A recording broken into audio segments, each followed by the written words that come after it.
Jamaah sholat subuh yang sedang menunaikan kewajibannya yaitu berpuasa insyaallah. Alhamdulillah, tentu saja itu semuanya karena Allah Subhanahu wa taala, karena karunia-Nya. Kita dimudahkan dalam berbuat baik semata-mata hanya karena kebaikan dari Allah. Sehingga itulah rasa syukur yang sangat mendalam yang kita panjatkan kepada Allah Subhanahu wa taala. Dan termasuk kita dipilih menjadi golongan orang-orang yang beriman. Dan golongan inilah yang selamat. Golongan inilah yang mendapatkan rahmat yang begitu luar biasa dari Allah Subhanahu wa taala, di mana ampunan sangat deras diberikan kepada orang-orang beriman. Karena Allah sungguh tidak menyukai orang-orang yang sombong. Ketahuilah Abu Lahab itu masuk neraka karena kesombongannya, karena tidak mengakui kebenaran dari diutusnya Nabi Muhammad SAW. Dan kita ketahui dia adalah orang musyrik. Dan bagaimana juga dengan orang-orang kafir yang lain. Tapi kita masih diwajibkan memberikan hak kepada mereka. Inilah rahmatnya Allah. Ada hak-haknya mereka yang wajib ditunaikan. Kita juga wajib beradab kepada mereka. Yang dimana kemarin kita mengkaji yarhamuhu birahmatil amma ka'it'amihi in ja'a. Kita masih harus memberikan hak kasih sayang secara umum kepada mereka, berbelas kasihan secara umum kepada mereka, karena mereka manusia. Tidak boleh semena-mena kepada mereka. Termasuk ketika mereka lapar, ka'it'amihi in ja'a. Kalau mereka lapar, kita kasih makan. Wasatyihi in atisha. Kalau mereka haus, kita kasih minum. Termasuk wa mudawatihi in marida. Kalau memang sakit, ditolong diobati. Dan tidak boleh menyelakai mereka. Tidak boleh tahlukatin, ya, nggak boleh menyelakai mereka. Tidak boleh juga al-adha, memberikan gangguan kepada mereka, diharamkan. Namun demikian juga dikatakan bahwa adamu adhiyatihi fi malihi wa damihi wa irdi in kana ghaira muharib. Kalau mereka bukan orang yang kafir harbi dalam peperangan, tetangga kita orang-orang kafir yang dalam perdamaian, ya, maka harta, darahnya, kehormatannya haram. Kalau harta jelas, ya, duitnya mereka kita kemplang, ditipu, haram. Darahnya mereka kita lukai, mereka kita pukul, dipukul termasuk darah itu, karena besem. Jadi besem itu darah. Apa bahasa Indonesianya? Memar itu darah sebenarnya. Ada sebagian yang mengatakan berarti kalau tidak sampai keluar darah boleh. Enggak, karena memar itu darah. Di dalam penjelasan medis, memar itu pecahnya pembuluh darah, tapi di dalam, berarti kan darah juga. Itu termasuk hematoma bahasa medisnya. Darah juga, nggak boleh disakiti. Nah, kalau disuntik sampai abang menunggu pingin, itu juga darah. Yang ngompol abang itu apa? Duit 1.000 apa darah? Darah. Termasuk kehormatannya, irduhu haram. Sampean menggibah orang kafir tetangga itu dosa. Bukan karena dia baik, tapi karena Allah yang larang, karena Rasulullah yang larang. Itu. Kemudian telah kita bahas juga jawazu ihda'i ilai faqabulu hadiyatih. Boleh memberikan hadiah kepada mereka, kita pun boleh menerima hadiah kepada mereka, dari mereka. Sudah kita bahas itu. Pokoknya ini kafir zimmi, ya, bukan kafir harbi. Yang kedelapan yang telah kita bahas juga adalah adamu inkahihil mu'minah jawazun nikah al-kitabiyat minal kufar. Tidak boleh perempuan muslim menikah dengan kafir manapun.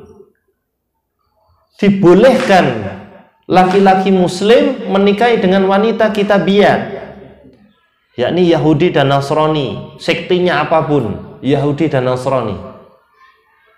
Ya, kalau di luar itu nggak boleh. Menikah dengan Buddha, laki-laki muslim menikah dengan wanita Buddha, wanita Hindu, wanita Konghucu, ateis, agnostik, kejawen nggak boleh. Karena mereka bukan kitabiyat, mereka musyrik. Tuh. Kejawen bukan Islam ya. Ada Islam kejawen? Nggak ada ya, kejawen. Ya. Nah sekarang kita masuk pembahasan ini. Tashmituhu idza atasa wa hamidallaha ta'ala bi ayyakula yahdikumullahu wa yuslihu balakum. Kalau ada orang kafir yang bersin, kan mereka kan kadang sok-sok bilang alhamdulillah kan gitu ya. Sering nggak ada? Dengar, sering banget. Teman saya begitu. Alhamdulillah. Ayo asyhadu, tak tuntun begitu, enggak mau dia. Alhamdulillah, maka kita mengatakan apa? Yarhamukallah? Enggak. Kita akan mengatakan yahdikumullahu wa yuslihu balakum. Karena mereka tidak pantas mendapatkan rahmat Allah. Loh, kan ndongakno ndak apa-apa mendapatkan rahmat. Bukankah yahdikumullah juga mendoakan? Itu. Yang kedua, sebelum rahmat, Pak Rahmat ngapunten ini jenengan viral ya. Berarti beliau ini penuh kasih sayang, Masya Allah. Sebelum mendapatkan rahmat, maka kita doakan mendapatkan hidayah, dan itu benar. Dan juga larangan mendoakan orang kafir dan mendoakan orang fasik. Untuk begini misalkan, ya Allah sayangi dia ya Allah, itu larangan. Jangankan orang kafir, orang fasik, enggak kafir dia, cuma dia pelaku dosa besar, ya Allah sayangi dia ya Allah, nggak boleh berdoa seperti itu. Yang dibolehkan adalah berdoa untuk dia mendapatkan hidayah, itu baru boleh. Ya Allah kasih hidayah ya Allah, orang ini masih mabuk aja ya Allah. Bukan mabuk kendaraan ya, juga bukan mabuk wanita, mabuk asmara, ini beda lagi ini ya. Mabuk, ya Allah kasih hidayah dia memang sudah hijrah dari Togel ya Allah, tapi pindah ke hijrah ke Selot. Jadi cara masuk nerakanya lebih canggih, nggak perlu ngeramosi kotak-kotak ngurus gitu itu, bukan karena pengalaman, karena pernah lihat aja. Kotak-kotak ngeramesi sedino-dino ngono bae entek kopi papat tang gelas itu. Terus rokoknya jangan dihitung sudah. Enggak bisa ngeramesi itu kalau enggak pakai kopi dan rokok. Oh ini Mas. Kasih hidayah ya Allah, kasihan ya Allah. Kasih hidayah. Itu dibolehkan. Sehingga kalau ada yarhamukallah. Nah, ini baru boleh karena beliau 100% muslim. Itu haknya beliau, ayo kasih yarhamukallah.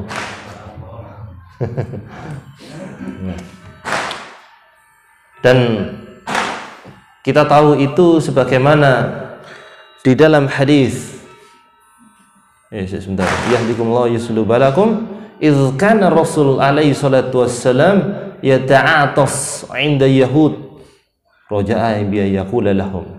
Waktu itu kan ada yang bersin. Ya. Ada yang bersin, Rasulullah bersin. Ada orang Yahudi. Orang Yahudi itu bilang yarhamukallah. Orang Yahudi.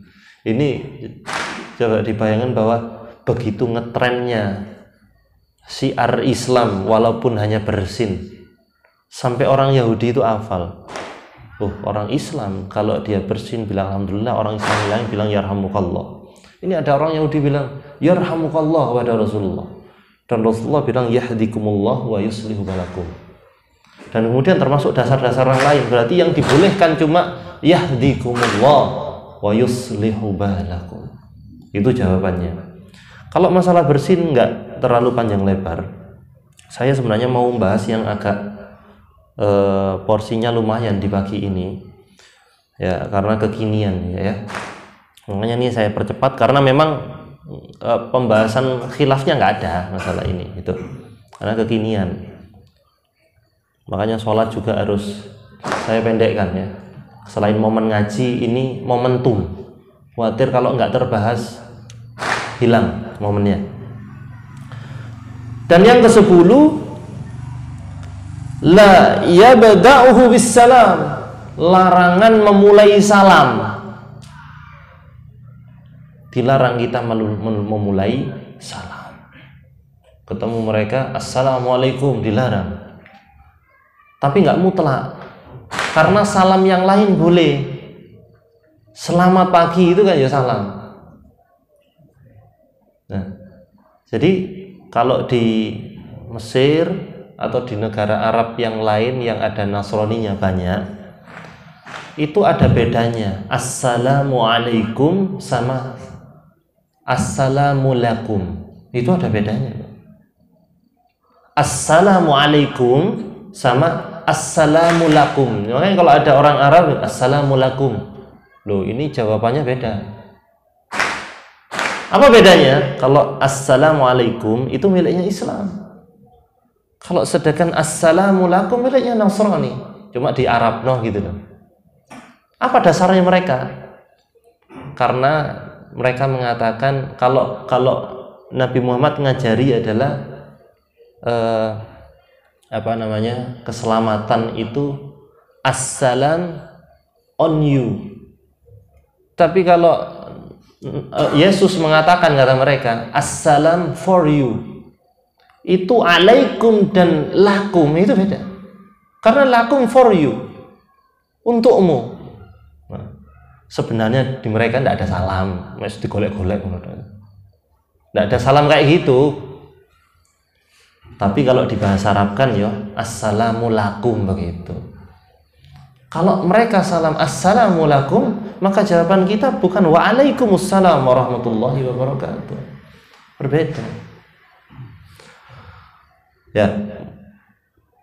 Begini, jika di sebuah ruangan panjenengan memulai pembicaraan, ini mulai salam apa enggak ya? Pastikan di situ setidaknya ada satu saja orang Islam, laki atau perempuan.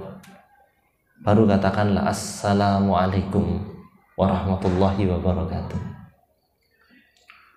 Kalau tidak ada satupun orang yang menyaksikan itu Islam, tapi ada yang live begini, husnudzonlah bahwa setidaknya ada satu orang Islam, maka assalamualaikum warahmatullahi wabarakatuh. Cuma kalau tertutup, ini semuanya kafir. Yang Islam angkat tangan, tidak ada yang angkat tangan. Oh ini kafir semua ya? Nggih, ngono misalnya. Nggih, kami kafir yang taat gitu katanya. Ya maka kita dilarang memulai salam. Gitu. Good morning everybody. Ngono ya apa sama natur dhewe ya. Ni homa. Kalau Pak RT-nya Mas Yusuf kan samping-sampingnya kan tongseng dan macam-macam. Maka panjenengan kalau mulai rapat di situ Mas Yusuf tidak ada yang Muslim sama sekali. Ni homa. Oh itu ya. Si. Gitu Mas Yusuf. Ya, ayo hitung dulu absen san se u gitu. Ya yang penting salamnya itu tadi. Oke. Kalau mereka memulai salam sebagaimana dalam hadis Nabi SAW, wa in sallama alaihi radda alaihi bi qawlihi wa alaikum, maka jawaban kita cuma alaikum kalau mereka memulai salam. Bagaimana dalam hadis idza sallama alaikum ahlul kitab, kalau ada ahlul kitab mengucapkan salam kepadamu, maka jawabannya faqulu alaikum, maka katakanlah alaikum. Sudah itu aja, alaikum. Nah kalau kita menjawab seperti itu, mereka salam kita menjawab waalaikum, terus mereka tanya, loh kok podo? Iya soalnya zaman spesial, soalnya ada hadis khusus untuk panjenengan. Terus ini aturan agama kami. Itu nggak apa-apa, kita tetap bolo dalam muamalah gitu ya. Ojo khawatir kok aku tetap tuku paku nang sampean. Ojo khawatir. Semenku yo entek kali tuku. Ojo khawatir. Tidak ada masalah. Nah, darahnya sampean, kehormatan sampean, harta sampean haram bagi saya. Gak boleh saya ganggu sampean. Waalaikum ya kate nggak rukun barang kok. Ayo tos sih kok. Ya begitu. Kita yang asik begitu. Ya, cuma harus tegas karena perkara akidah. Karena aturannya begini. Waalaikum. Nah itu sudah tidak ada masalah ya. Tidak ada masalah. Sekarang yang mau saya bahas adalah yang ini. Hadis ini. Yaitu di poin 11. Aturan Islam, adabnya Islam kepada mereka ketika apa kondisinya? Yattarruhu indahul mururi bih fit tariq ila atyakihi. Ini pembahasan ini kan cuma 2 baris kalimatnya. Kalau dibaca tok begini ngajinya, salah paham kita. Ini butuh syarah. Yaitu tentang apa? Tentang mendesak mereka ketika papasan. Ya, ketika lewat papasan, loh, kok ono orang kafir ya? Ini teksnya. Ini ojo dipotong-potong loh videonya ya. Ini bahaya ya. Murur mereka kalau lewat papasan, maka dikatakan yattaruhu 'indal mururi bi fit tariqi ila adyaki. Mereka papasan gini dengan kita. Kata teksnya ini adalah desak mereka sampai mereka lewat jalan yang sempit, adyak, yang lebih sempit, dayyik. Nah ini tidak boleh ngantuk, ini nanti sesat, bener. Ya, bukan ngantuk yang menyebabkan sesat, karena nanti salah paham. Bu, tidak ada yang ngantuk ya, ya. Alhamdulillah ya. Pokoknya kalau sahurnya ngunyahnya halus dan tidak imbu, insya Allah ngeten jenengan. Yakin saya, bener. Pokoknya kalau sahurnya sedengan sedikit, ditutup dengan kurma, ya, ngunyahnya halus, insya Allah. Cecet, Oke.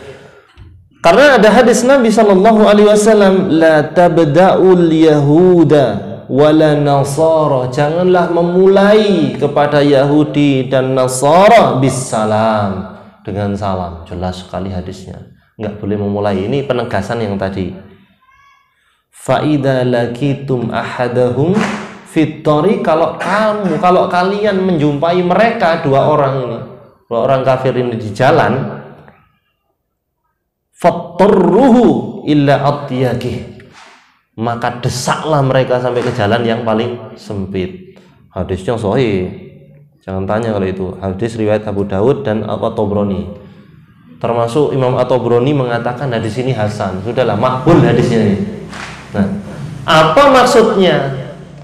Apakah kalau ketemu mereka langsung wah itu pepet, pepet mobil.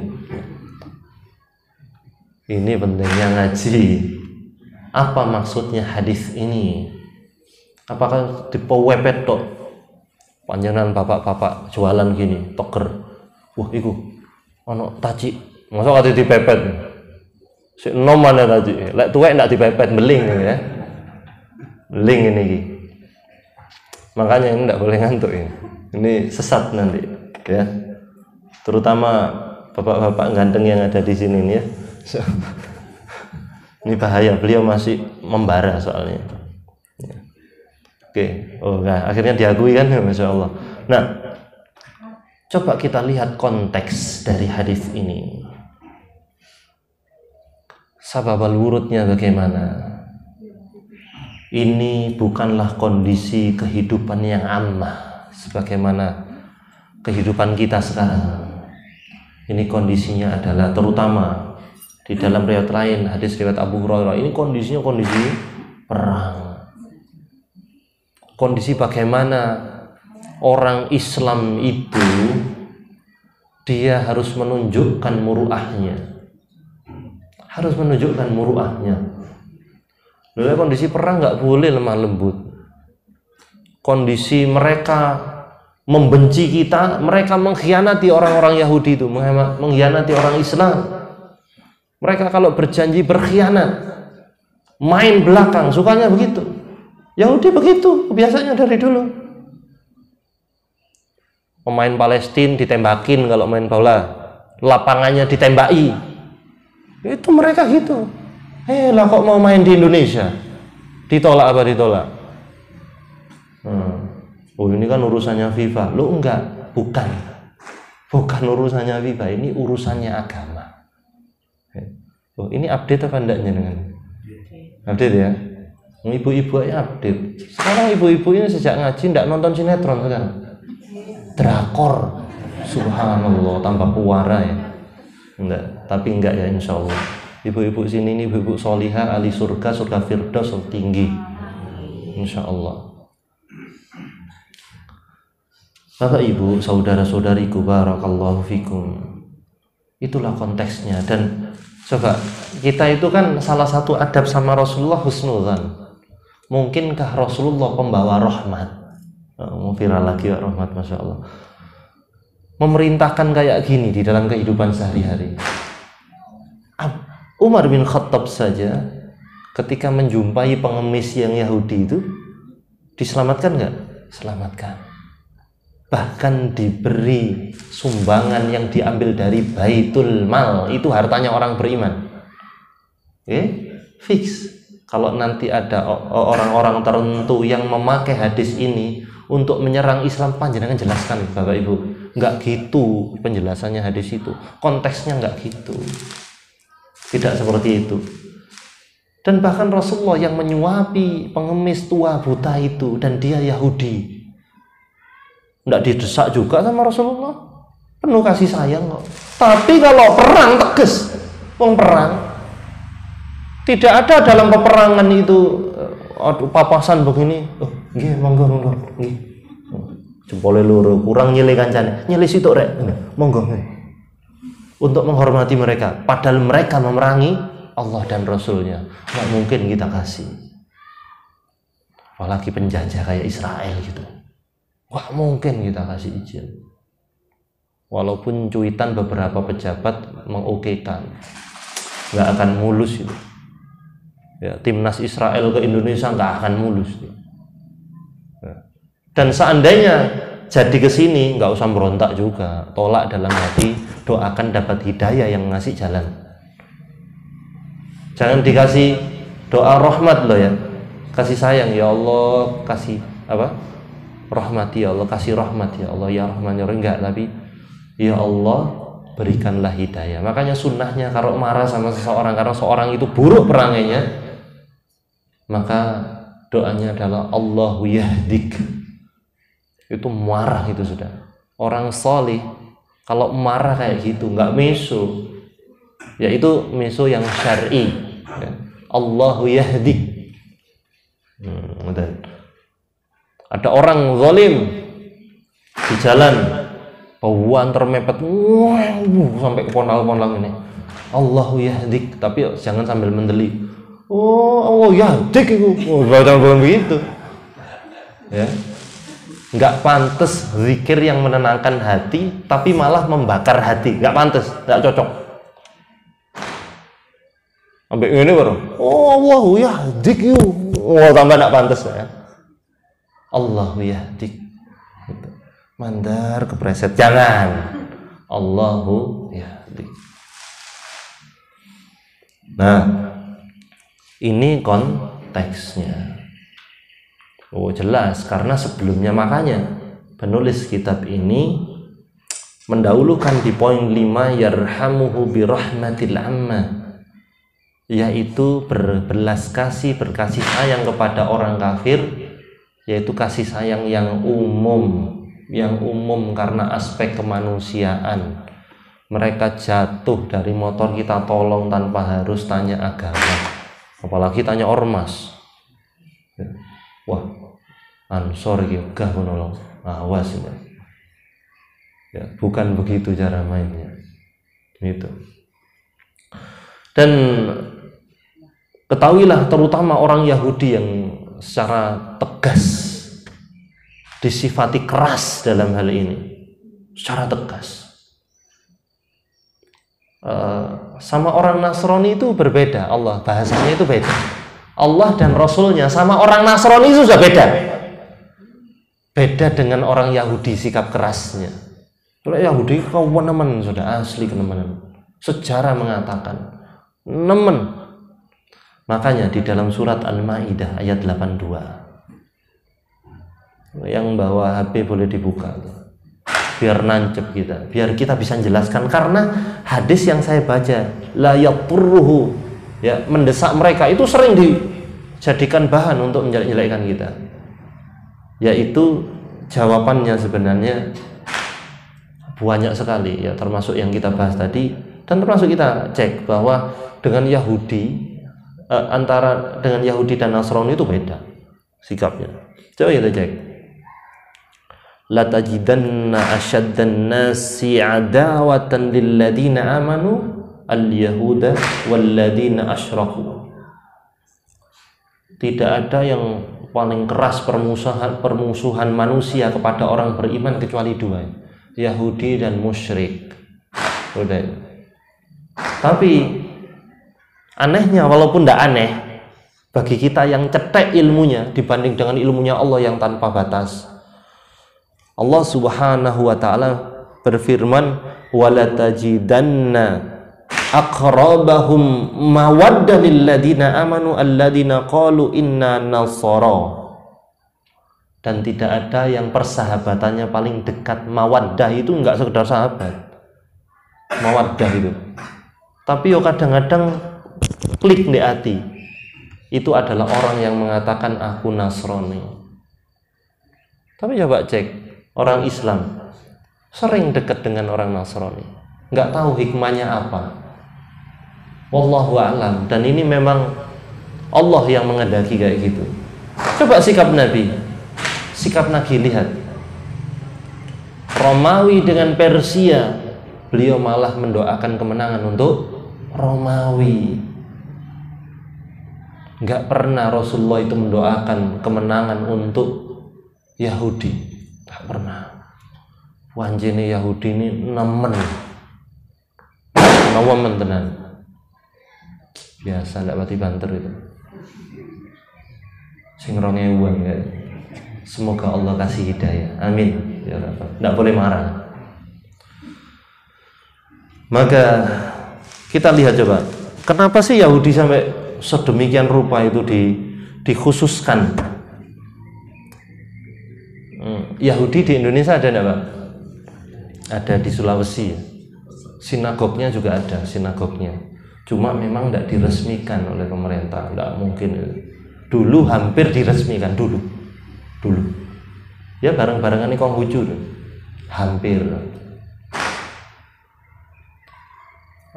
Tapi nggak usah marah ke siapa-siapa tentang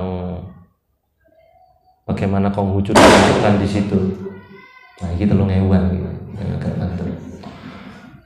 Nggak usah marah siapa, karena ada masalah dakwah sebenarnya. Gitu. Baik. Kalau kita lihat di dalam teks-teks naskah di nasnya Al-Quranul Karim, contohnya surat Al-A'raf ayat 166 itu, lam atau an manuhu anhu qulna lahum kunu qirdatan khasiin. Maka Allah berfirman, maka tatkala mereka bersikap sombong, udah pokoknya yang dicap sombong itu Yahudi memang. Dan memang benar, sewongongnya pol. Sampai sekarang, sampai kapanpun kayak gitu. Nomen. Dan tatkala mereka bersikap sombong terhadap apa yang dilarang kepada mereka kerjakan, termasuk perjanjian hari Sabtu itu, maka Allah mengatakan kunu qirdah, jadilah kalian tenyong, jadikanlah mereka monyet. Tidak hanya monyet, qirdatan khasiin, yaitu monyet yang buruk. Ya tidak harus ketika setiap nemu monyet ya, Yahudi. Ya nggak harus gitu. Makanya juga Disebutkan di dalam tafsir Ibnu Katsir juga begitu. Selain kirdatan wal musikha saru khanazir, maka mereka juga dijadikan, ya, yang sudah tua itu dijadikan babi, khanazir, ya, kera dan babi. Maka masya Allah, tidak ada gen yang sama dengan manusia dalam hewan kecuali dua hewan ini. Allah Maha benar. Ayo cek, hewan apa selain dua ini yang sama dengan manusia? Buktinya insulin untuk diabetes bukan dari sapi, bukan dari kucing, bukan dari pitik, nggak bisa dari itu, tapi dari dua ini, babi atau kera. Kalau kera nggak mungkin, babi ini yang paling mudah karena dimakan. Ya kera memang ada beberapa negara yang makan, kayak di Cina, ya, di Cina bagian tertentu, bukan di kota-kota besarnya kayak Guangzhou itu enggak, tapi di kota tertentu itu kepala kera itu dipenggal, kemudian otaknya diambil, hanya dikasih garam sama merica di sendok, ya, kayak bubur. Ya, yes, mereka tidak masuk hitungan, ya. Cuma yang umum dikonsumsi memang kan babi. Di Malangnya banyak kok, di PS Riyadi kalau penasaran. Di sana kadang-kadang sate ini dibakar pas sore itu, jangan dinikmati, ya. Oh, enaknya kayak gitu, ya. Apalagi pas poso, lek poso menghirup kukusnya sate kambing dinikmati, maka makruh, mengurangi pahala. Tapi kalau sate babi, ya, ini enak loh sana, itu beda, kecampuran dosa, lek batal enggak. Kecuali pas hirup gini ambil nguyup es, wah itu baru batal. Itu, ya. Pokoknya inilah kita tunjukkan betapa songongnya orang Yahudi itu dari masa ke masa. Makanya wallahi nggak pantas mereka menginjakkan Indonesia. Kita itu seperti bukan menelan ludah lagi, maaf, menelan kotoran kalau sampai kita mempersilahkan Israel ke sini. Yang pertama, siapa yang mengakui kedaulatan Indonesia pertama kali di dunia? Palestina. Waktu kami ke Baitullah, di lift tanya, aina ji'ta? Filistin, ya Allah, tak peluk, saya minta maaf saya pada mereka. Saya minta maaf banget. Kami nggak bisa berbuat apa-apa untuk kalian. Itu orang-orang Palestina. Waktu itu satu hotel dengan kami di Mekah itu. Masya Allah, saudara saya, kita itu hutang banyak sama Palestina. Kita bisa sholat, bisa kerja, sama bisa guyon sama putu, bisa tukaran sampai bojone. Itu karena apa? Bisa tukaran, Masya Allah. Itu karena jasa salah satunya adalah Palestina. Negara mana kedua setelah Palestina yang mengakui kedaulatan Indonesia? Mesir. Negara Arab semuanya. Lah kok ono arek-arek kayak sore itu loh. Sekarang ini yang anti Arab, kembali saja ke Arab sana. Ada dai nasional yang kemarin dibully orang se-Indonesia. Habaib itu enggak pantas dakwah di Indonesia. Kembali ke Yaman saya. Ya Allah, kok ngelawamak banget tuh. Ya. Maka jamaah barakallahu fikum, ingatlah betapa besarnya jasanya Palestina. Kalau sampai mereka kok bal-balan, jangan bal-balan, layangan misalkan. Ini nggak pantas mereka layangan di sini tuh. Nekeran, jumritan, nggak pantas. Kita kayak makan kotoran, bukan makan ludahnya sendiri, tapi kotoran kita sendiri, hina kita nanti. Itu wallahu a'lam bishawab. Ada diskusi, dipersilakan.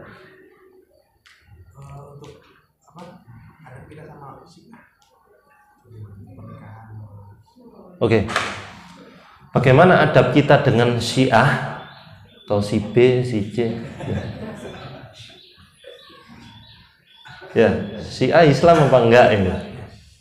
Sebagian ulama mengatakan semua Syiah kafir. Semuanya Syiah kafir. Zaidiyah, Itsna Asyariyah, semuanya kafir. Kekafiran mereka jelas karena yang pertama, mereka mengatakan bahwa Al-Quran ada kekeliruan. Semua mazhab mengatakan ada beberapa yang dirubah di dalam Al-Quran, dan yang paling benar adalah Mushaf Fatimah yang mereka simpan sekarang. Tapi mereka masih baca Al-Quran juga. Saya di Masjid Nabawi, sebelah kiri saya orang Syiah pas. Di Masjidil Haram juga sebelah kanan saya orang Syiah. Nggak tahu apa hikmahnya, kenapa saya ditemukan seperti itu. Ya. Kenapa saya tahu? Saya curiga saya. Curiganya mau sholat, cincinnya diputer gini, seret. Loh, kok muter cincin? Akhirnya tak lihat, oh cincinnya hitam, batunya, oh batu Karbala, sudah Syiah. Setelah itu dari gerakan-gerakan sholatnya aneh. Kalau mau sujud ya, itu. Kemudian salamnya juga aneh. Kita sudah pelajari itu semuanya, sholatnya mereka. Kalau dia mau salam, oh sudah Syiah. Nah, mereka mazhab apapun, tetaplah mereka berkeyakinan bahwa apa tadi namanya? Al-Quran ada kesalahan. Tidak beriman kepada Al-Quran, awas, ini bagian dari rukun iman. Beriman kepada kutub, yaitu kitab-kitab Allah. Dan bahkan mereka mengatakan bahwa Jibril alaihi salam keliru, seharusnya nggak ke Muhammad, ke Ali sebenarnya. Jibril keliru. Ini Jibril apa kurir? Kayak kurir Sopi keliru sih. Ini Jibril lah dikeliru no nengarai Syiah ini. Dan yang ketiga, mereka berkeyakinan bahwa Abu Bakar, Umar, Utsman ke neraka radhiyallahu anhu, ke neraka mereka. Maka menganggap tidak kecintaan kepada para sahabat itu wajib melebihi kecintaan kita kepada manusia siapapun, wajib hukumnya. Mana mungkin Abu Bakar, Umar di neraka? Sebenarnya sabda Nabi banyak sekali yang mengukuhkan kedudukan mereka. Mereka ada di surganya Allah Subhanahu wa ta'ala. Termasuk di dalam sholat mereka melaknat Abu Bakar, Umar, Utsman, Aisyah di neraka. Makanya waktu ruku itu tak kuping ini loh, ndungopoi, tapi tidak kerungu ya. Cuma mau takjak diskusi, kok tidak adab sama kanjeng Nabi, saya pasti debat saya nanti.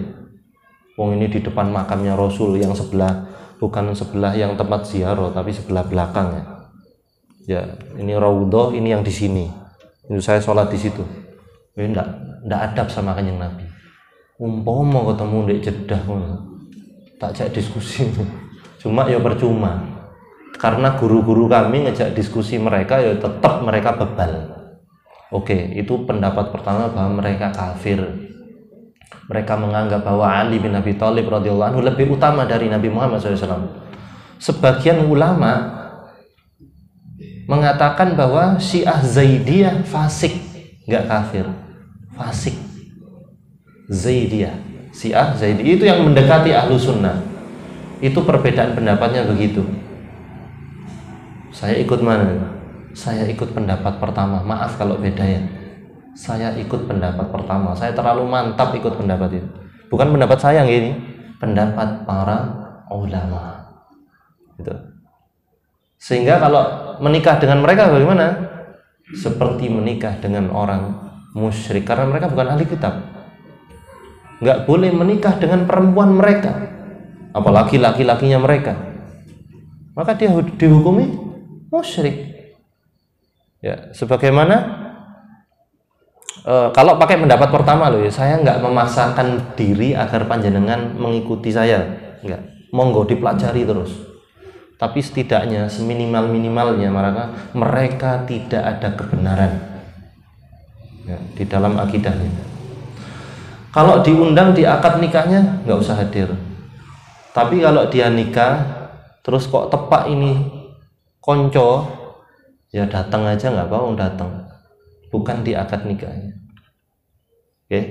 Terus termasuk bermuamalah dengan mereka boleh, berbelas kasihan, nolong mereka boleh, sangat boleh, dan itu berpahala insyaallah. Wallahu a'lam bishawab. Diskusi lain?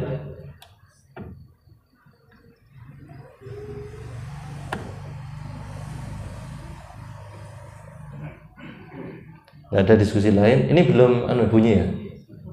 Belum, baik. Kalau nggak ada diskusi, maka saya lanjutkan beberapa materi.